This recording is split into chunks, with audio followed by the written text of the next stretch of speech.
ಅಂದ್ಕೊಂಡಾಗೆ ಪೂಜೆ ಕಾರ್ಯಕ್ರಮ ತುಂಬ ಚೆನ್ನಾಗಾಯಿತು, ಸಂತೋಷ ಆಯಿತು. ಒಳ್ಳೆ ಪೂಜೆ ಮಾಡಿಕೊಟ್ರು ಅಂದ್ಕೊಂಡಾಗೆ. ನಾವು ಆಸೆ ಪಟ್ಟಂಥ ಒಂದು ಚಿತ್ರರಂಗದ ಒಂದು ಎಲ್ಲರನ್ನು ಇಡೀ ಚಿತ್ರೋದ್ಯಮ ಭಾಗವಹಿಸಿದ್ದು ತುಂಬ ಸಂತೋಷ ಆಯಿತು. ಒಂದಷ್ಟು ಸಲಹೆ ಸೂಚನೆಗಳನ್ನು ಕೊನೆಯಲ್ಲಿ ಗಣಪತಿ ಶ್ರೀಗಳು ಕೊಡ್ತಾ ಇದ್ರು ತಮಗೆ, ಏನೆಲ್ಲ ಹೇಳಿದ್ರು? ಅವರು ಹೇಳೋದೇ ಇವತ್ತು ನಡೀತಾ ಇರೋಂಥ ಒಂದು ಸಮಾಜದಲ್ಲಿ ಏನೇನು ನಡೀತಾ ಇದೆ ಅದ್ರ ಬಗ್ಗೆ ಅವರ ಒಂದು ದೇವರು ಅಂತ ನಾನು ನಂಬ್ತೀನಿ ಅವರನ್ನು. ಸೊ ದೇವರ ವಾಕ್ಯ ಅವೆಲ್ಲ. ಸೊ ಒಬ್ಬ ಮನುಷ್ಯನ ಸರಿ ತಪ್ಪುಗಳನ್ನು ಹೇಗೆ ತಿದ್ಕೋಬೇಕು ಅನ್ನೋದನ್ನು ಅವ್ರು ಆಶೀರ್ವಾದ ಮಾಡೋದು. ಒಂದಷ್ಟು ಅಪಸ್ವರಗಳಿತ್ತು ಸರ್, ತಮಗೂ ಗೊತ್ತಿದೆ, ತಮ್ಮ ಗಮನಕ್ಕೂ ಬಂದಿದೆ. ಅವರೆಲ್ಲರಿಗೂ ಕೂಡ ಒಂದು ಕ್ಲಾರಿಫಿಕೇಶನ್ ಸಿಕ್ತು ಅನ್ಸುತ್ತೆ. ಈ ಪೂಜೆ ಪುನಸ್ಕಾರಗಳೆಲ್ಲ ಮುಗಿದ್ಮೇಲೆ ನಾನು ಅದ್ರ ಬಗ್ಗೆ ಮಾತಾಡೋಕ್ಕೆ ಹೋಗೋದಿಲ್ಲ. ಈಗ ಏನಾಗುತ್ತೆ, ಭಗವಂತನ ಯಾರು ಕೈ ಮುಗಿಯಲ್ಲ ಹೇಳಿ? ಯಾರು ಪೂಜೆ ಮಾಡೋಲ್ಲ ದೇವರನ್ನು? ನಾವೆಲ್ಲರೂ ಪೂಜೆ ಮಾಡ್ತೀವಿ. ಆ ಪೂಜೆ ಮಾಡೋವಂಥ ವ್ಯಕ್ತಿಗಳಲ್ಲಿ ಒಬ್ಬೊಬ್ಬರು ಒಂದೊಂದು ಮನಸ್ಸು ಇರ್ಬೋದು. ಅದ್ರ ತಪ್ಪು ಅಂತ ನಾನು ಹೇಳೋದು ತಪ್ಪಾಗುತ್ತೆ. ನಾನು ಯಾವಾಗಲೂ ಎಲ್ಲರೂ ಒಂದೇ ಸಮ ನೋಡೋವಂಥ ವ್ಯಕ್ತಿ. ಒಂದು ವೇಳೆ ಏನಾದರೂ ನನ್ನಿಂದ ತಪ್ಪಾಗಿದೆ ಅಂದರೆ ನಾನೇ ಓಪನಾಗಿ ಕೇಳ್ತೀನಿ, ನಾನೇ ಫೋನ್ ಮಾಡಿ ಕೇಳ್ತೀನಿ, ನನ್ನಿಂದ ತಪ್ಪಾಗಿದ್ದರೆ ದಯವಿಟ್ಟು ಹೇಳಿ, ನಾನು ತಿದ್ಕೋತೀನಿ ಅಂತ. ಸೊ ನನಗೆ ಆ ಥರ ಒಂದು ತುಂಬ ದೊಡ್ಡ ಮನಸ್ಸು ದೇವ್ರು ಕೊಟ್ಟಿರೋದ್ರಿಂದ ನಾನು ತಲೆ ಕೆಡ್ಸ್ಕೊಳಕ್ಕೆ ಹೋಗಲ್ಲ. ಆಗುತ್ತಲ್ವಾ, ಶೂಟಿಂಗು ಎಲ್ಲ ಇರ್ತದೆ. ಎಲ್ಲರೂ ಫೋನ್ ಮಾಡಿದ್ರು ಬೆಳಿಗ್ಗೆ, ಪಾಪ ನನಗೆ ಇರೋರೆಲ್ಲ ಬಂದಿದ್ದಾರೆ. ಇಲ್ಲ ಶೂಟಿಂಗು ಇದ್ದಾಗ ವಿ ಕಾಂಟ್ ಅಲ್ವಾ. ಸೊ ಅವರ ಒಂದು ಯಾವುದೇ ನಿರ್ಮಾಪಕನಿಗೂ ತೊಂದರೆ ಆಗಬಾರ್ದು ಅನ್ನೋ ಉದ್ದೇಶದಿಂದ ನಾನು ಯಾರಿಗೂ ಒತ್ತಾಯ ಮಾಡೋಕ್ಕೆ ಹೋಗಿಲ್ಲ ಅಷ್ಟೇ. ಓಕೆ, ಅಂದರೆ ಇವತ್ತಿನಿಂದ ಇನ್ನೊಂದು ಹೊಸ ಪಾಸಿಟಿವ್ ವೈಬ್ ಇಡೀ ಚಿತ್ರರಂಗಕ್ಕೆ ಸಿಗುತ್ತೆ. ನನಗೆ 100ಕ್ಕೆ 100 ಆ ನಂಬಿಕೆ ಇದೆ. ಸಿಗುತ್ತೆ, ಸಿಗಬೇಕು. ಎಲ್ಲರ ಒಂದು ಅಂಡರ್ಸ್ಟ್ಯಾಂಡಿಂಗಲ್ಲಿ ನಾವು ಈ ಒಂದು ಜಾಗನ ಹಿರಿಯರು ಕಟ್ಟಿದಂಥ ಒಂದು ಚಿತ್ರರಂಗ ಇದು. ನನಗೆ ತುಂಬ ಮುಖ್ಯವಾಗಿ ಅದನ್ನು ನಾನು ಹೇಳೋಕ್ಕೆ ಇಷ್ಟಪಡ್ತೀನಿ. ನಾನು ಒಬ್ಬ ಸಾಧಾರಣ ನಿರ್ಮಾಪಕನ ಜೊತೆ ನಾನು ಬಂದಿದ್ದೀನಿ. ನಿರ್ಮಾಪಕರ ಥರ ಇದ್ದಿದ್ದರೆ ನನಗೂ ಇವೆಲ್ಲ ಗೊತ್ತಾಗ್ತಾ ಇರಲಿಲ್ಲ.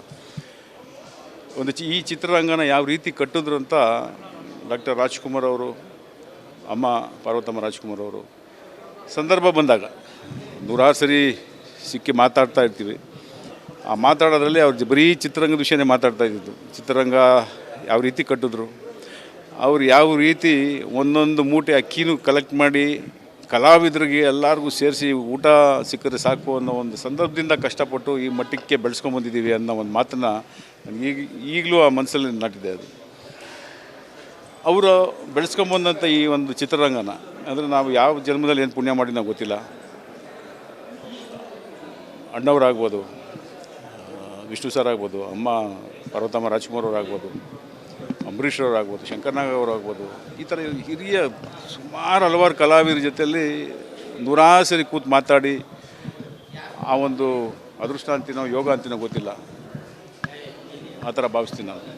ಅಟ್ಲೀಸ್ಟು ಅವರು ಕಷ್ಟಪಟ್ಟು ಈ ಒಂದು ಚಿತ್ರರಂಗನ ಇಷ್ಟು ದೊಡ್ಡ ಮಟ್ಟಿಗೆ ಬೆಳೆಸಿ, ನಿಮ್ಮೆಲ್ಲರಿಗೂ ಗೊತ್ತೇ ಇದೆ, ಇಡೀ ರಾಜ್ಯದಲ್ಲ ಇಡೀ ದೇಶದಲ್ಲೇ, ನಮ್ಮ ದೇಶದಲ್ಲಿ ಕಲಾವಿದರ ಭವನ ಅಂತ ಈ ಥರ ಯಾರೂ ಕಟ್ಟಿಲ್ಲ. ಇದನ್ನು ಕಟ್ಟಬೇಕು ಅಂದರೆ ಇವತ್ತು ನಿಮಗೆಲ್ಲರಿಗೂ ಗೊತ್ತಿದೆ, ಬೆಂಗಳೂರು ಸಿಟಿಯಲ್ಲಿ ಒಂದು 30-40 ಸೈಟ್ ತೊಗೊಂಡು ಒಂದು ಮನೆ ಕಟ್ಟಬೇಕು ಅಂದರೆ ಎಷ್ಟು ಕಷ್ಟ ಇದೆ ಅಂತ ನಿಮ್ಮೆಲ್ಲರಿಗೂ ಗೊತ್ತಿರೋಂಥ ವಿಷಯ. ಇವತ್ತು ಅಂದರೆ ಈ ಒಂದು ಭವನನ ಕಟ್ಟಬೇಕು ಅಂದರೆ ಇವತ್ತು ನಾನು ನೆನೆಸ್ಕೋಬೇಕಾಗಿರೋದು ರಾಜ್ಕುಮಾರ್ ಅವ್ರನ್ನ, ಪಾರ್ವತಮ್ಮ ರಾಜ್ಕುಮಾರ್ ಅವ್ರನ್ನ, ವಿಷ್ಣುವರ್ಧನ್ ಅವ್ರನ್ನ, ಅವರೆಲ್ಲರ ಒಂದು ಆಸೆ ನಾನು ಪಡ್ತೀನಿ. ನೆರವೇರಿಸೋದಕ್ಕೆ ಸರಿಯಾಗಿರೋಂಥ ವ್ಯಕ್ತಿ ಬೇಕು. ಅದು ರೆಬಲ್ ಸ್ಟಾರ್ ಅಂಬರೀಷ್ ಅವರು. ಇಡೀ ಚಿತ್ರರಂಗದ ಒಂದು ಮೇರು ನಟ ಅಂತೇನು ಹೆಸರು ಮಾಡಿ ನಮಗೆಲ್ಲರಿಗೂ ಶಕ್ತಿ, ನಮ್ಮ ಇಡೀ ಚಿತ್ರರಂಗಕ್ಕೆ ಒಂದು ದೇವ್ರ ಥರ ಇದ್ದರು ರಾಜ್ಕುಮಾರ್ ಅವರು. ಅವರೆಲ್ಲ ನಾವು ಕಳ್ಕೊಂಡಿದ್ದೀವಿ ಇವತ್ತು. ಆದರೆ ಅವರು ಹೇಳಿದಂಥ ಮಾತುಗಳನ್ನು, ಅವ್ರು ಕಟ್ಟಿಕೊಟ್ಟಂಥ ಚಿತ್ರೋದ್ಯಮನ ನಾವು ಖಂಡಿತವಾಗ್ಲೂ ಬಿಡಬಾರ್ದು. ನಮ್ಮ ರೆಸ್ಪಾನ್ಸಿಬಿಲಿಟಿ ಅದು, ನಮ್ಮ ಜವಾಬ್ದಾರಿ ಅದು. ಆ ಜವಾಬ್ದಾರಿನ ನಾವು ಎಷ್ಟು ನಮ್ಮ ಮಟ್ಟಿಗೆ ನಮ್ಮ ಕೈಲಾಗುತ್ತೋ ಅದನ್ನು ಮಾಡಿ ಚಿತ್ರರಂಗನ ಉಳಿಸ್ಕೋಬೇಕು ಅನ್ನೋದು ನನ್ನ ಆಸೆ. ಅದು ಎಷ್ಟು ಮಟ್ಟಿಗೆ ಸಕ್ಸಸ್ ಆಗ್ತೀನೋ ಗೊತ್ತಿಲ್ಲ. ಈಗ ನಿಮ್ಮೆಲ್ಲರಿಗೂ ಗೊತ್ತಿದ್ದಂಗೆ ನೀವು ಚೇಂಬರಲ್ಲೆಲ್ಲ ನೋಡ್ತಾ ಇರ್ತೀರ, ಸಮಸ್ಯೆಗಳು ಬಂದಾಗ ನಾವು ಚೇಂಬರಲ್ಲಿ ನೂರಾರು ಮೀಟಿಂಗ್ ಮಾಡಿದ್ದೀವಿ. ಸಮಸ್ಯೆಗಳು ಬಂದಾಗ ಯಾವುದೋ ಒಂದು ಸಮಸ್ಯೆ ಇಟ್ಕೊಂಡು ಮಾತಾಡ್ತಾ ಇರ್ತೀವಿ. ಈ ಸಮಸ್ಯೆ ಈ ಥರ ಹೀಗೆ ಇದು ಅಂತ. ಬಟ್ ತಕ್ಕ ಮಟ್ಟಿಗೆ ಎಷ್ಟೋ ಒಂದು ಕಡೆ ನ್ಯಾಯ ಸಿಕ್ಕಿದೆ. ಆಮೇಲೆ ಎಲ್ಲೋ ಒಂದು ಕಡೆ ನಮಗೆ ನಾವು ಅಂದ್ಕೊಂಡಂಥ ಸಾಧನೆ ಮಾಡೋಕ್ಕಾಗದಿರೋ ಎಷ್ಟೋ ಇದ್ದಾವೆ. ಸಾಧನೆ ಮಾಡೋಕ್ಕಾಗ್ತಿದ್ದಾಗ ನಾವು ಸರ್ಕಾರದ ಮೊರೆಗೆ ಹೋಗಿದ್ದೀವಿ. ಸರ್ಕಾರದವರು ಅಷ್ಟೇ ಪಾಪ ಅವ್ರ ಕೈಯಲ್ಲಿ ಏನಾಗುತ್ತೋ ಅದು ಮಾಡಿಕೊಟ್ಟಿದ್ದಾರೆ ನಮಗೆ. ಇವೆಲ್ಲ ಈ ಥರ ಭವನ ಆಗ್ಬೋದು, ಇವೆಲ್ಲ ಮಾಡೋದಕ್ಕೆ ಸರ್ಕಾರ ನಾವು ನಿಜವಾಗ್ಲೂ ಹೇಳ್ತೀನಿ ಪುಣ್ಯ ಅಂತ ಹೇಳೋಕ್ಕೆ ಇಷ್ಟಪಡ್ತೀನಿ. ಬೇರೆ ರಾಜ್ಯಗಳನ್ನ ಕಂಪೇರ್ ಮಾಡಿದಾಗ ನಮ್ಮ ರಾಜ್ಯ ಸರ್ಕಾರ ಚಿತ್ರರಂಗಕ್ಕೆ ಮಾಡಿದಷ್ಟು ಬೇರೆ ರಾಜ್ಯದಲ್ಲಿ ಯಾರೂ ಏನು ಮಾಡಿಲ್ಲ ಅನ್ನೋದನ್ನು ನಾನು ಎಲ್ಲಿ ಬೇಕಾದ್ರೂ ಹೇಳ್ತೀನಿ. ಸೊ ಸರ್ಕಾರ ತಕ್ಕ ಮಟ್ಟಿಗೆ ನಾವು ಕೇಳಿದಾಗ ಎಷ್ಟೆಷ್ಟು ಏನೇನು ಸ್ಪಂದಿಸಿದ್ದಾರೆ. ಕೆಲವು ವಿಷಯಗಳನ್ನು ಸ್ಪಂದಿಸೋಕ್ಕಾಗದಿರೋದು, ನಮಗೆ ಕೊರತೆ ಇರೋದನ್ನು ಕೊರತೆಗಳನ್ನ ತುಂಬಿಸ್ಕೊಳ್ಳೋದಕ್ಕೆ ಯಾರ ಹತ್ರ ಹೋಗ್ಬೇಕು? ನಾವು ದೇವ್ರ ಮೊರೆನೇ ಹೋಗ್ಬೇಕು.